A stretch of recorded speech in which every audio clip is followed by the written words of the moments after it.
Bonjour et bienvenue en Transparence, le magazine de la rédaction qui parle de l'actualité et qui donne la parole à ceux qui font l'actualité. Et notre invité ce midi, c'est le député Philippe Gomès, tête de liste Calédonie Ensemble dans la province Sud. Bonjour. Bonjour. Merci d'avoir accepté notre invitation dans le cadre de cette campagne pour les provinciales du 12 mai. Première question, pourquoi avoir fait durer le suspense comme ça sur la tête de liste?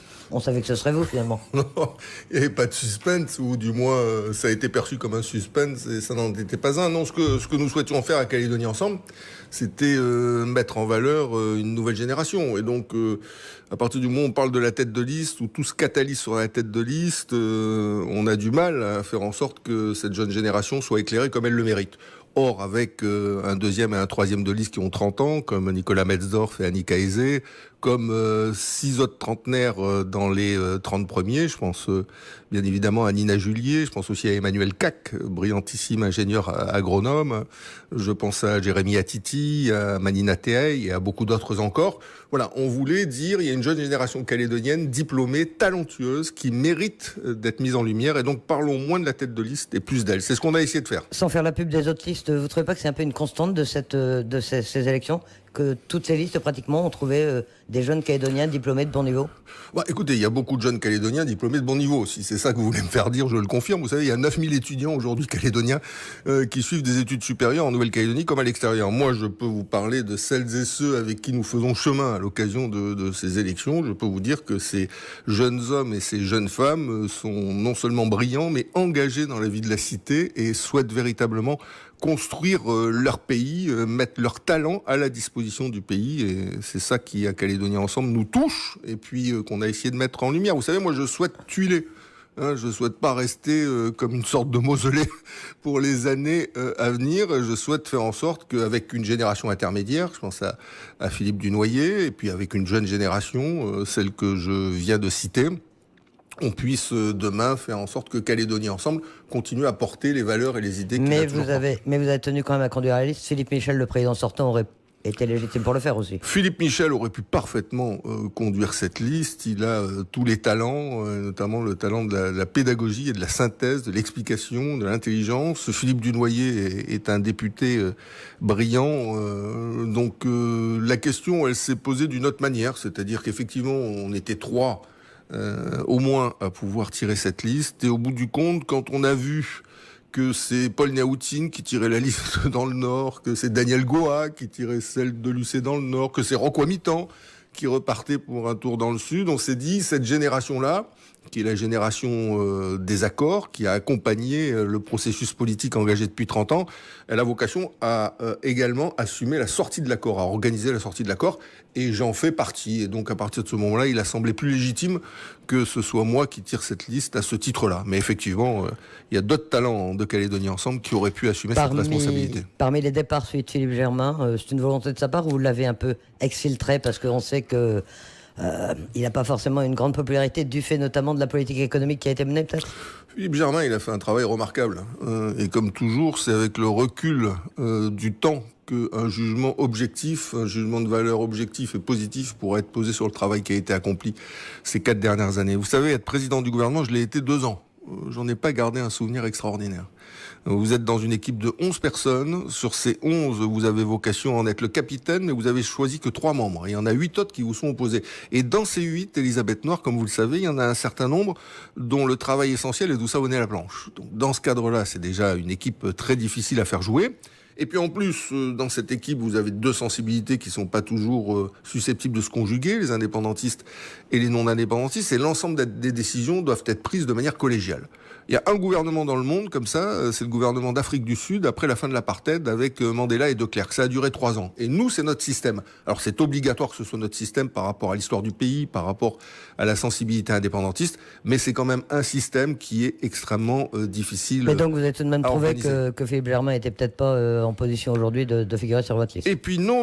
Et autre chose que Philippe Germain a dû assumer, c'est une conjoncture politique et économique extrêmement difficile. Politique, on était dans une mandature où il y a eu le référendum du 4 novembre qu'on attend depuis 30 ans. C'était pas une masse affaire à gérer. Et économique, parce que c'était à la fois la fin des grands chantiers, 8 milliards de dollars par usine pendant 10 ans, ça crée quand même de l'activité, et tout ça s'est arrêté en 2014. Et puis une conjoncture nickel internationale qui était pour le moins atone, voire dépressive. Je rappelle que le cours est tombé à 3,60 $ à la fin de l'année 2015. Donc assumer tout ça avec une équipe constitué comme je viens de l'indiquer, il fallait avoir la tripe, il fallait avoir le mental. Il a eu à la fois la tripe et le mental pour faire Donc, à vos yeux, il n'a pas démérité. Non, il n'a pas démérité. Et 4 années à la tête du gouvernement, je comprends tout à fait qu'il ait besoin de prendre un peu de recul et de se retrouver. Cela étant, on n'insulte pas l'avenir, mais c'est une séquence qui s'achève et il faut la prendre en considération. Vous parlez de la génération de l'accord, du fait qu'effectivement un certain nombre de chez les indépendantistes, les têtes de liste soient des signataires presque tous. Il n'y a pas eu de l'impatience de la part de vos jeunes élus? Il n'y en a pas qui ont été tentés de vous pousser vers la sortie? Je dis souvent dans les meetings, regardez, je me tourne et je montre le nombre de poignards que j'ai dans le dos. Non, plus sérieusement, vous savez, l'impatience, moi j'étais très impatient, j'étais un jeune homme impatient. J'ai été élu au Congrès, j'avais 29 ans, j'ai été élu maire, j'avais 30 ans, j'ai été élu Benjamin dans la quasi-totalité des assemblées. Donc je comprends l'impatience. Et si jeunesse, ça se conjugue pas avec impatience, quand on se laisse que l'impatience se conjugue avec un âge de la vie. Donc c'est normal, cette impatience. Il faut faire attention à une chose, moi je suis très sensible à ce sujet-là, c'est ne pas carboniser les jeunes talents. Je m'explique, la politique c'est un métier difficile, c'est de plus en plus compliqué, on est de plus en plus exposé, de plus en plus critiqué, il y a de plus en plus un fossé entre le peuple et la classe politique. En métropole, il y a un sondage, là, 90% des Français sont favorables à la suppression de la moitié des députés. On sait dire un petit peu l'opinion que le peuple peut avoir des politiques. Je vais vous en donner une autre qui m'intéresse beaucoup. S'il y a un sondage qui était paru dans l'Express il y a maintenant une quinzaine d'années de ça, c'est sur l'utilité sociale des métiers. Quels sont les métiers les plus utiles? 20 métiers qui étaient sondés. Et donc le métier numéro 1 qui arrivait pour les Français, le plus utile, c'était instituteur. Le numéro 2, c'était infirmière.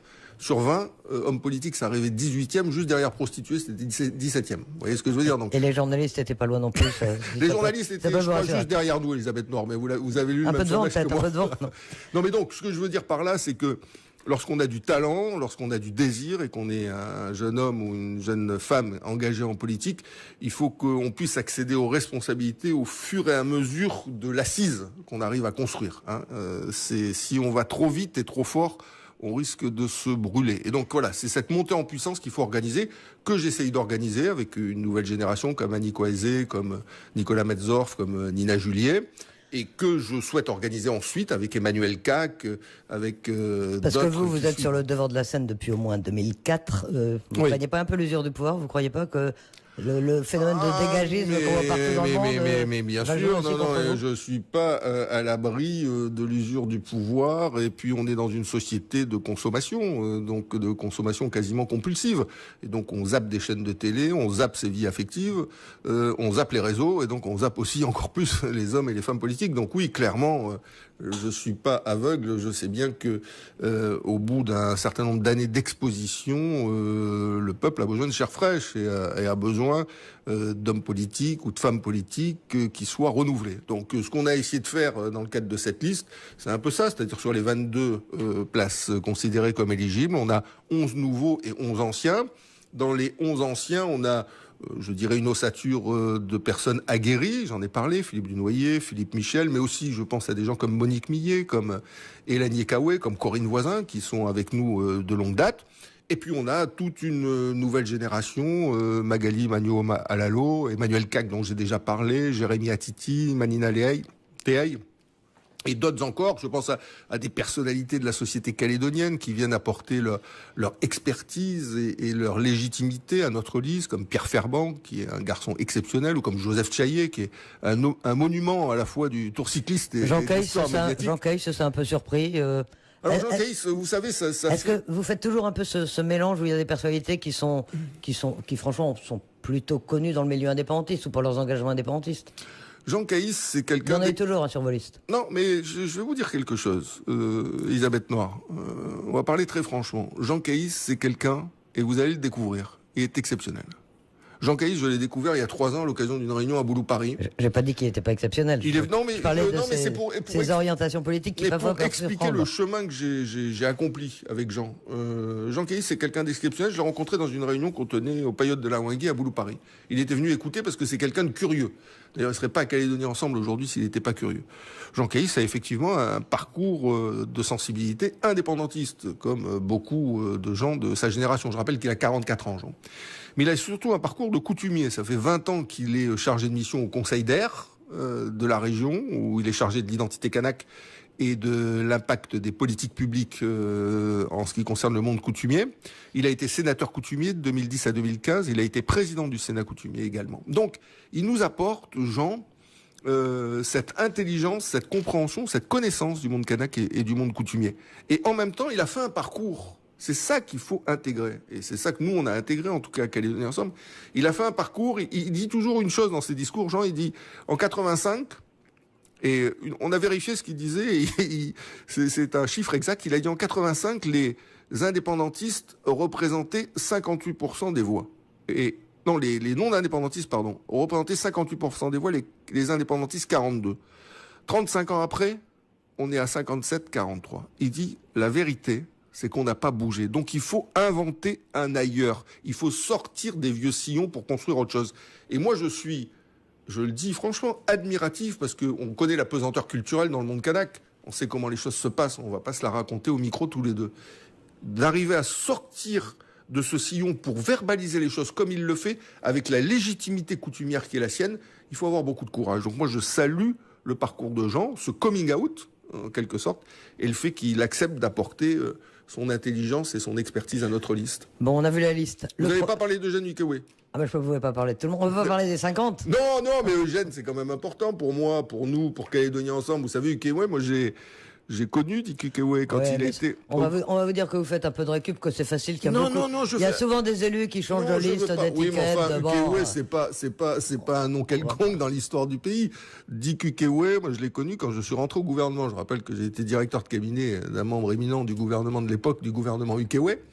Et c'est là où j'ai connu Dick. C'était Denis Millard. C'est ça, exact. Denis Millard qui Je connais est avocat. mon histoire calédonienne. Bah, j'en doute pas, vous étiez d'ailleurs déjà en service à l'époque, je peux m'exprimer ainsi. J'ai également connu Dick Ukéoué, oui. Voilà.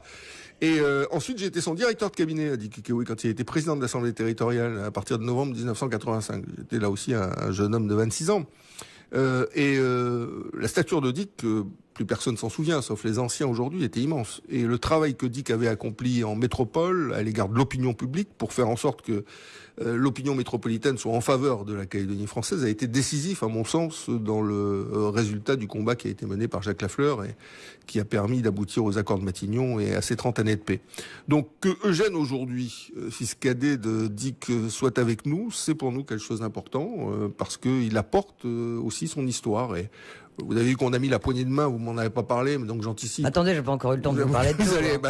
On a mis la poignée de main comme illustration de notre campagne. Certains vous reprochent, et vous le savez, de préempter un peu la poignée de main alors qu'elle appartient, vous en serez d'accord avec moi, à tous les Calédoniens, pas plus à Calédonie Ensemble qu'aux autres partis. Elle appartient pas plus à Calédonie Ensemble qu'aux autres formations politiques. Elle fait partie du récit collectif, de notre patrimoine collectif. Mais nous, on considère à Calédonie Ensemble, aujourd'hui, on est libre de le faire, on considère que on est les héritiers de cette poignée de main et que la philosophie qu'on développe aujourd'hui dans cette campagne, elle s'inspire directement du courage et des convictions de ces deux hommes, des convictions opposées qui ont su à un moment donné être plus grandes que leur vie, sortir de leur moule pour décider de construire un pays. Donc voilà, on est totalement là-dedans. D'ailleurs, on est les seuls qui proposons à l'occasion de cette campagne autre chose que le deux référendums binaires qu'on essaye de nous présenter comme des portes de sortie pour l'accord de Nouméa. Ces deux référendums, vous le savez... Bon, on va en venir justement. Allons-y, pardon, excusez-moi. On va en venir à votre programme, maintenant qu'on a vu la liste. On a vu presque les 50, donc c'est pas mal. Le programme, il y a deux aspects, je crois, qui intéressent les Calédoniens pour ces provinciales. C'est d'une part la gestion quotidienne, la gestion économique. Avec, vous le savez, une inquiétude, vous parliez de la crise économique. Les finances de la Calédonie vont mal. Comment vous pouvez redonner confiance aux Calédoniens sur ce plan-là, alors qu'on en parlait il y a un instant, on reproche beaucoup la politique qui a été menée ces derniers mois et la pénalisation notamment du secteur économique. Les chefs d'entreprise ont l'impression d'avoir été maltraités. Oui, les chefs d'entreprise ont l'impression d'avoir été maltraités. Les chefs d'entreprise demandent depuis une bonne quinzaine d'années la mise en place d'une TVA, ce qu'on appelle aujourd'hui la TGC. Elle a été réclamée à corps et à cri par le MEDEF, à grand renfort de conférences de presse et d'assemblée générale.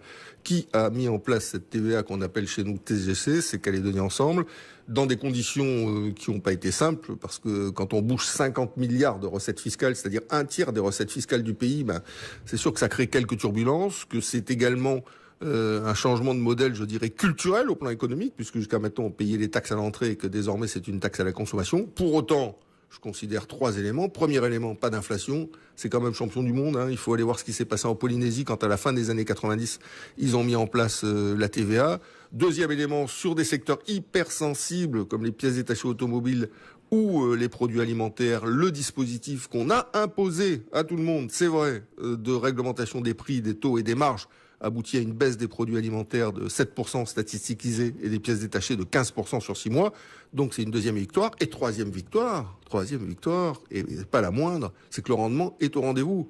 C'est-à-dire que sur le premier trimestre d'application de la taxe, c'est-à-dire le dernier trimestre 2018, on a un rendement qui est aux alentours de 12-13 milliards, c'est-à-dire le rendement qu'on escompte sur l'année. Mais l'inquiétude, vous le savez, elle est notamment dans le secteur de l'emploi, avec beaucoup de pertes d'emploi ces derniers mois, et elle est sur le plan des finances publiques, avec... J'entends bien ce que vous dites, Elisabeth Noir, mais donc c'est en allant, il y a un certain nombre de listes aujourd'hui, donc sur ma droite non indépendantiste, qui veulent un référendum à tout prix et tout de suite et maintenant, et comme ça on va faire vite rapidement un référendum, et puis comme ça on va lever l'hypothèque. Parler de votre programme. Non mais ça c'est le programme. Et le programme du FLNKS c'est pareil, donc rassurez-vous qu'ils sont indépendantistes ou non indépendantistes, ils sont aujourd'hui tous les deux dans la même ligne. Ils auraient dû d'ailleurs faire une liste commune pendant qu'ils y sont, puisqu'ils veulent tous le même référendum. Bon, pas la même réponse, mais le même référendum. Nous, on est les seuls dans cet espace qui produisons un autre concept. On dit, au lieu de ces deux référendums d'avenir opposés, qui vont nous faire entrer dans un tunnel de confrontation, de rapport de force, d'opposition, de tension entre Calédoniens, et un tunnel de crise économique, parce que bien évidemment, si on pose tous les 2 jours une question aux Calédoniens pour ou contre la dépendance, ça favorise pas ni l'investissement des entreprises, ni la consommation des ménages. Eh ben, au lieu de rentrer dans ce tunnel de confrontation, de référendum d'avenir opposé, entrons dans un chemin de conciliation pour faire un seul et unique référendum sur un avenir partagé, c'est-à-dire qu'entre indépendantistes et non indépendantistes, comme on a su le faire lors des accords de Matignon, comme on a su le faire lors de l'accord de Nouméa, on trouve les points d'équilibre, les compromis qui nous permettent de construire un consensus. Vous connaissez votre histoire politique comme moi. Vous savez que dès 2009, Pierre Frogier a fait cette proposition. Pourquoi est-ce que vous êtes entré en opposition frontale au lieu de travailler ensemble à cette solution qui pourrait être effectivement une solution d'avenir pour la Calédonie? Est-ce que vous me permettez de faire 2 ou 3 petits correctifs historiques, Elisabeth Noir? Rapidement, parce qu'on n'aura pas le temps de parler de tout. Alors, le premier correctif historique, celui qui a été à l'origine de cette proposition, c'est pas Pierre Frogier, c'est Jacques Lafleur. C'est le petit livre rouge qu'il a édité avant les élections provinciales de 2004, qu'il a d'ailleurs perdu, où à la fin, avant dernière page, vous avez en caractère gras dans le texte un encadré, où il propose explicitement une solution consensuelle à la fin de l'accord de Nouméa. Mais bien sûr, non, mais je mettais pas Pierre Frogier et Jacques Lafleur en opposition. C'est l'idée, accord de Matignon, accord de Nouméa, on essaie de trouver une sortie qui ressemble. Non, mais il faut rendre à César ce qui appartient à César. D'accord, mais pourquoi vous n'avez pas embrayé à ce moment-là?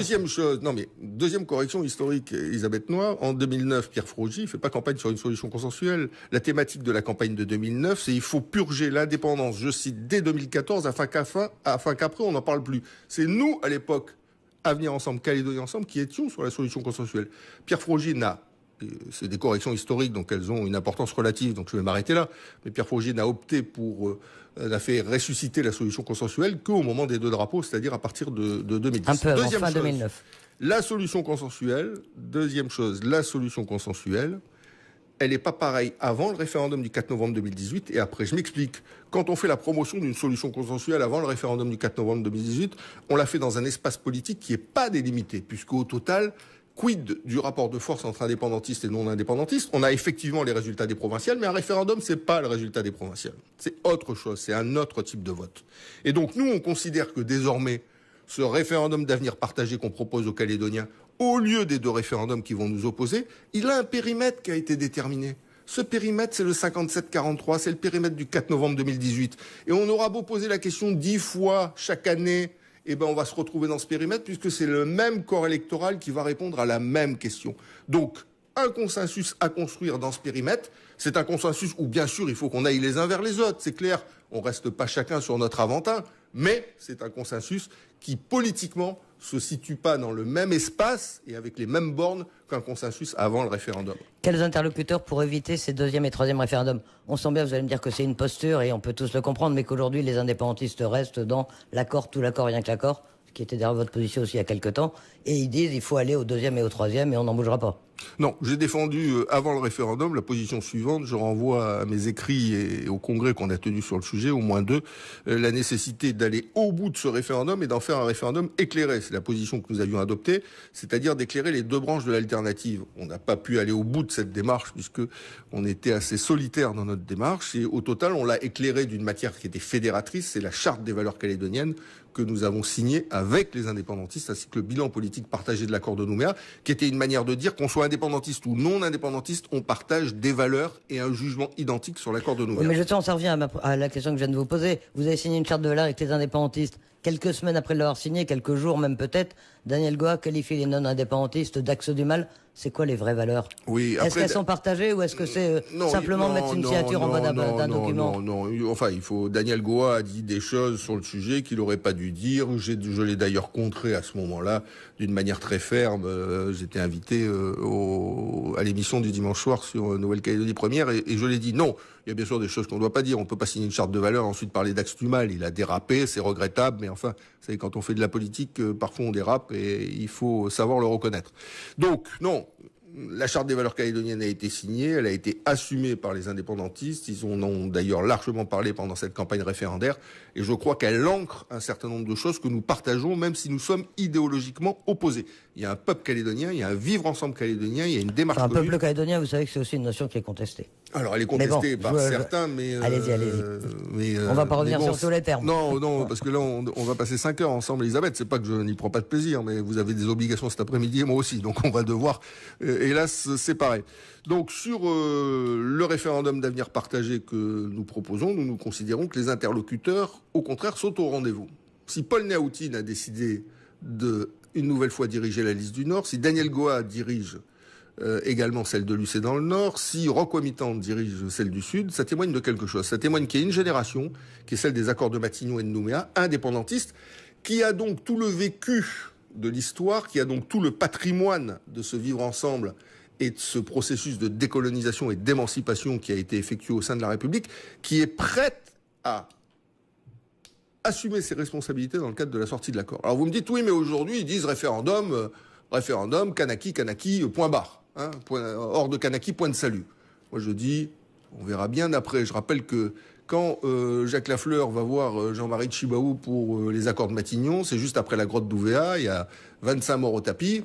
Et qu'est-ce qu'il dit, Jacques Lafleur? Il dit Jean-Marie Tjibaou, c'est un terroriste. Et qu'est-ce qu'il dit? Il dit il faut dissoudre le FLNKS par décret en Conseil des ministres. Et Jean-Marie Tjibaou a des mots aussi peu amènes sur Jacques Lafleur. Un mois après, ils se sont serrés la main, ils ont signé. Donc, ce qui relève de la vulgate politique, il y a ce qui relève de la vulgate politique, de l'idéologie, des campagnes électorales, des postures, parce qu'on veut rassurer un électorat qui est pour une part notamment au FLNKS captif, et puis il y a ce qui relève de la réalité politique. Et moi je dis, faut pas prendre Paul Néautine, Rocco Mitan et Daniel Goa pour des petits poulets du jour. Ils ont quand même 35 années d'existence politique les uns et les autres. Ils savent que les 18 000 voix d'écart entre indépendantistes et non-indépendantistes, c'est pas comme le sucre dans le café, c'est pas soluble, ça va pas disparaître, qu'on pourra poser 2 fois la question supplémentaire aux Calédoniens et que ça changera pas le résultat à la sortie, où il sera du moins à peu près équivalent. Donc le sujet, c'est comment, une fois qu'on a intégré ce fait politique, qui est le fait politique du référendum, comment on arrive à retrouver des équilibres entre nous, des équilibres intelligents qui nous permettent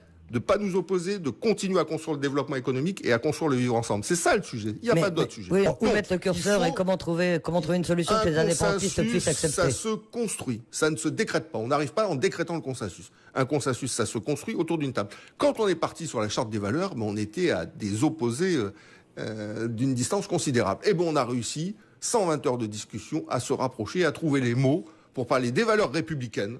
Les indépendantistes en parlent, des valeurs kanak, les non-indépendantistes en parlent, et des valeurs chrétiennes, on en a parlé ensemble, d'une façon qui soit susceptible d'être acceptée. La charte, c'est un document, c'est pas comme un statut qui va devoir engager l'avenir des Calédoniens. Le préambule, c'est qu'un document aussi, et vous savez très bien, comme moi, Elisabeth Noir, l'importance du préambule. Attention aux documents, parce qu'on dit que c'est pas concret. La charte des valeurs n'a pas la même portée, vous en êtes bien conscient. Vous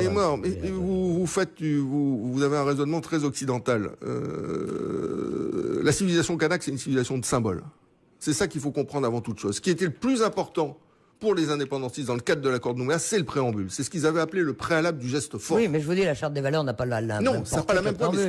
Ce que je veux expliquer, c'est que La situation dans laquelle on est, c'est plus une situation de symbole à construire ensemble que de discussions institutionnelles à ajuster au millimètre près. C'est plutôt ça, comment on a réussi à le faire avec le préambule, c'est-à-dire à reconnaître l'histoire de la colonisation et la légitimité de ceux qui ont construit le pays pour également décider de son avenir, comment on arrive aujourd'hui à continuer à conjuguer souveraineté, c'est la demande des indépendantistes, et république, c'est notre demande. Quels sont les points d'équilibre qu'on peut trouver entre les deux? Comment on peut faire de ces notions qui sont toujours présentées comme des notions opposées, des notions antinomiques, des notions complémentaires? Moi, je dis toujours, Elisabeth Noir, l'émancipation et la décolonisation, c'est pas l'antichambre de l'indépendance, c'est l'antidote à l'indépendance. Et que si on veut continuer notre chemin au sein de la République, il va falloir faire preuve à la fois d'intelligence et de respect des convictions de ceux qui ne pensent pas comme nous. L'État avait évoqué des discussions après les provinciales. Vous avez des nouvelles? Est-ce qu'il s'intéresse au dossier ou est-ce que vraiment pour l'instant la Calédonie est sortie des radars nationaux? Je crois qu'ils ont 2 ou 3 gilets jaunes sur la voie publique qui leur causent quelques difficultés. Il ne me semble pas que le dossier calédonien soit au cœur de leurs préoccupations actuellement. Donc c'est des initiatives qui vont devoir être prises localement plutôt? Moi, j'ai toujours été favorable à ce que nous prenions des initiatives entre Calédoniens. Voilà, parce qu'on ne peut pas dire on s'émancipe, on se décolonise, on est dans le domaine de la souveraineté partagée, puisque l'État exerce sa souveraineté dans le domaine des compétences régaliennes, et nous exerçons notre souveraineté dans tous les autres domaines de compétences, et puis en même temps être toujours en attente des initiatives de l'État pour faire quelque chose. Je trouve d'ailleurs que les indépendantistes là-dessus sont assez contradictoires ou assez schizophrènes. Bon. Nous, en ce qui nous concerne, donc, on considère que c'est entre Calédoniens qu'on doit prendre des initiatives. Mais, principe de réalité, force est de constater que quand l'État prend des initiatives, les indépendantistes se mettent plus facilement autour de la table que quand c'est les non-indépendantistes qui prennent des initiatives. Et donc, je crains, ça se passera en tout cas comme ça, que c'est l'État qui réamorce le processus de discussion entre nous. Mais si c'était possible, moi, au lendemain du 12 mai, nous, on souhaite que le dialogue soit réinitié à notre niveau, en Nouvelle-Calédonie, entre gens du pays. Peut-être que 30 ans après Matignon et Nouméa, où c'est l'État qui avait pris l'initiative, même si la responsabilité a été une responsabilité politique locale, qu'on montre que plus de 30 ans après l'accord de Nouméa, on passe une nouvelle étape, c'est les Calédoniens qui prennent des initiatives pour construire le pays d'après. On va en venir au 12 mai. Vous aviez 16 sièges dans l'Assemblée sortante, 15 sièges au Congrès. C'est quoi vos objectifs pour le 12 mai? Je considère qu'on doit pouvoir, le 12 mai prochain, en ce qui concerne la province sud, puisque vous me parlez de la province sud... C'est là où vous conduisez la liste. C'est là où je conduis la liste, mais vous avez en même temps parlé du Congrès. Alors, comme vous le savez, on avait 2 élus Congrès également issus de la province nord, et j'espère, malgré les turpitudes louécotiennes, qu'on aura un siège en province... Elles sont bien partagées, les turpitudes, dans le nord et dans les îles. Un mot sur la province des îles. On va pas avoir le temps, Un tout petit mot, pour dire que simplement que Philippe Dunoyer, avec Annick Aizé, fait au premier tour des élections législatives 700 voix, et que Sonia Baquès avec Simon Lecotte en fait 100. Donc le parti qui fait 7 fois plus de voix sur les îles Loyauté, il a quand même vocation à tirer la liste à l'occasion des Vous voulez combien de sièges dans le sud? Donc dans le sud, moi je considère que nous devrions améliorer un peu nos résultats de 2014 et nous retrouver, je vous donnerai une fourchette, je dirais entre 15 et 18 sièges en province sud. Je souhaite que dans le Nord, avec la liste remarquable qui a été constituée avec Gérard Poadja, Valérie Souris-Lavergne, Pierre Delumeau, Yasmina Metzorf et Bernard Nénou, qu'on puisse retrouver les 2 sièges que nous avions au Congrès et 3 dans l'Assemblée de la province Nord, et que nous restions, c'est important pour nous, Calédonie Ensemble, c'est pas un parti comme un autre, c'est pas un parti de la ville, c'est un parti de la ville, des vallées, des tribus et des villages, c'est un parti de la Grande Terre et des îles Loyauté, qu'on puisse retrouver notre situation actuelle au Congrès, c'est-à-dire d'être la première formation politique de Nouvelle-Calédonie. Et après quelles alliances? La seule pluriethnique. Il n'y aura aucune majorité, ni à la province, ni au Congrès. Il n'y a jamais de majorité au Congrès. Le seul moment où il y a eu une majorité au Congrès, c'est en 1989, le rassemblement RPCR à l'époque, tiré par Jacques Lafleur, avait fait 27 sièges. C'est le seul moment où il y a eu une majorité au Congrès. Depuis lors, il n'y en a jamais eu. Alors ces derniers temps, on vous a beaucoup reproché de faire une alliance avec l'UNI et le l'UC au Congrès de la Nouvelle-Calédonie. Est-ce que c'est le même scénario qui va être reproduit, ou est-ce que vous envisagez là, dans la période particulière de la Nouvelle-Calédonie, d'envisager d'autres alliances? Non, il n'y a aucune question d'alliance avec quiconque. Il y a 2 sujets. Le premier sujet, c'est un sujet politique. Si un autre référendum est organisé en novembre 2020, notre réponse à Calédonie Ensemble, le mot d'ordre de Calédonie Ensemble, il est simple. Notre pensée, comme celle des autres, se réduira à 3 lettres. N-O-N, donc non à Kanaki. C'est clair, c'est net, c'est précis. Après, en ce qui concerne notre programme économique, social, environnemental et en matière de prévention de la délinquance, c'est autre chose. Nous avons fait un certain nombre de propositions. C'est pas un tract amélioré que nous avons sorti, c'est 64 pages détaillées, chiffrées, étayées sur la société calédonienne en termes de réduction des inégalités, en termes de développement durable, en termes de prévention de la délinquance que nous souhaitons construire. Et là, bien évidemment, les voix, d'où qu'elles viennent, seront les bienvenues pour mettre en œuvre ce programme. Parce que tant qu'on ne réduira pas les inégalités dans notre pays, on aura du mal à faire en sorte que le destin commun, ce soit autre chose qu'un rite incantatoire dans la bouche des hommes politiques. L'hypothèse d'une majorité indépendantiste au Congrès, vous la prenez en compte ou vous estimez que... L'hypothèse d'une majorité indépendantiste va créer une situation politique très compliquée pour notre pays, puisque l'opinion internationale, l'opinion nationale et l'opinion calédonienne verra que les indépendantistes sont minoritaires dans le cadre d'un référendum, 57-43, mais que la répartition des sièges, c'est-à-dire la surreprésentation de la population du Nord et des îles au Congrès, et la sous-représentation de la province sud au Congrès, les conduisent à être minoritaires politiquement, mais majoritaires pour gouverner. Et donc cette schizophrénie calédonienne-là, à mon avis, créera beaucoup plus de difficultés encore qu'on en a jusqu'alors, et probablement des difficultés économiques plus importantes. Je pense qu'un certain nombre pleureront cette fois-ci pour quelque chose. Avant de conclure, un mot quand même sur l'actualité judiciaire. Vous vous sentez déstabilisé par les affaires, les auditions des Luttes Calédonie ensemble dans l'affaire des emplois présumés fictifs, votre mise en examen dans le dossier NCE? Pas du tout. Moi, je suis fier de ce que j'ai fait dans le dossier de NCE. Fier d'être mis en examen? Je suis fier des faits qui me conduisent à être mis en examen dans le cadre d'une procédure qui est totalement infondée. J'ai défendu la garantie de l'État à l'Assemblée nationale. J'ai même fait une vidéo. Je l'ai diffusée, cette vidéo, sur mon site. Elle a eu plusieurs milliers de vues. Donc, c'est pas quelque chose qui a été caché. Mais pourquoi vous n'avez pas démissionné? Pourquoi vous n'avez pas démissionné avant? Puisque vous saviez que vous alliez y être contraint. Pas du tout. Vous mélangez deux choses différentes. Il y a ce qui relève du régime des incompatibilités qui m'a conduit à saisir le Conseil constitutionnel qui a dit que la présidence de NCE n'était pas compatible avec un mandat de député. C'est une nouvelle disposition législative applicable seulement depuis 2017. Il y a bien sûr des zones qui sont encore des zones d'interprétation qui ne sont pas totalement et définitivement fixées. Et puis il y a ce qui relève de la prise illégale d'intérêt qui est complètement autre chose. Qu'est-ce que c'est une prise illégale? Il y en a une à l'Assemblée. Enfin, ça, oui, pour la prise illégale, c'est le fait que vous ayez voté à l'Assemblée nationale. C'est le fait que j'ai voté c'est-à-dire que la société NCE va contracter un emprunt. Cet emprunt va servir à financer la centrale. J'ai demandé à Manuel Valls, qui était Premier ministre à l'époque, que l'État apporte sa garantie à cet emprunt de façon à ce qu'on puisse le faire. L'État, dans la loi de finances, a prévu la garantie de l'emprunt. Je suis intervenir à l'Assemblée pour dire merci au gouvernement d'avoir accordé cette garantie d'emprunt. Et puis à la sortie, je me fais mettre en examen pour prise illégale d'intérêt. C'est un gag, ça relève du gag. Mais la commission locale, c'est parce que vous étiez à la fois président de NCE et que vous siégiez. Pardon ? L'autre mise en cause concerne une commission du Congrès. Eh ben, même chose, la commission... Si vous n'aviez pas été président, le problème de NCE, le problème aurait été réglé. Elisabeth Nord, je ne peux pas laisser raconter n'importe quoi sur le sujet. Je vais dire très clairement les choses. C'est quoi la prise illégale d'intérêt? L'exemple caractéristique, caricatural, c'est quoi? Vous êtes maire, vous attribuez un permis de construire, et avec le permis de construire, vous êtes en même temps promoteur et vous construisez la maison. Voilà, c'est une prise illégale d'intérêt, c'est-à-dire qu'il y a un pouvoir qui est utilisé pour bénéficier d'un intérêt personnel. C'est ça la prise illégale d'intérêt. Je n'ai strictement aucun intérêt dans NCE. Je suis ni actionnaire de NCE, c'est Enercal, l'agence calédonienne de l'énergie et la SLN qui sont actionnaires. Je n'ai pas de rémunération dans NCE, j'ai pas de voiture, j'ai pas de téléphone, j'ai même pas de papier en tête, j'ai même pas de courrier. Donc je n'ai zéro intérêt dans NCE. Donc cette prise illégale d'intérêt finira dans les poubelles, je dis dans les poubelles de l'histoire judiciaire calédonienne, comme quelques autres procédures d'ailleurs qui m'ont concerné. Bien. Eh bien, écoutez, nous laisserons la justice faire son travail, de toute façon. De toute façon, à un moment, il y a quelqu'un qui dit le droit en justice. Hein. Vous savez, des fois, des juges, ils disent des choses, et puis il y en a d'autres qui disent autre chose. Quelqu'un finit par dire le droit. C'est pour ça que je suis totalement serein. À un moment, il y a des gens objectifs, honnêtes, qui appliquent les textes applicables, et qu'il n'y a pas d'exemple judiciaire dans toute la jurisprudence de prise illégale d'intérêt pour un intérêt qui ne soit pas un intérêt personnel. On ne peut pas prendre un intérêt qui soit un intérêt public, c'est pas possible. Ou alors plus personne ne peut rien faire dès lors qu'il est élu pour défendre les dossiers du pays. Je suis député du pays, je défends les dossiers du pays. Et on veut m'empêcher de défendre les dossiers du pays. C'est kafkaïen parfois, vous savez, la politique. Tête de liste, on imagine que vous allez vous engager vraiment dans la campagne. D'ailleurs, vous avez l'air décidé à le faire. Je suis archi engagé dans la campagne. C'est pas parce que je suis pas dans la lumière que je suis pas engagé dans la campagne. Il y en a qui méritent d'être dans la lumière pendant cette campagne. Philippe Dunoyer, Philippe Michel sont intervenus à de nombreuses reprises. Nina Julier, Nicolas Metzdorf, Annika Aizé aussi. Demain, vous verrez des filles formidables. Magali Manuel Alalo, Emmanuel K, vous allez les découvrir et vous verrez qu'elles ont beaucoup de choses à dire et probablement que ces nouveaux visages contribueront à mieux faire passer les messages que parfois certains anciens. Eh bien, merci en tout cas Merci à d'être vous, merci de venu votre sur invitation, Radio merci de Ritoble. l'échange.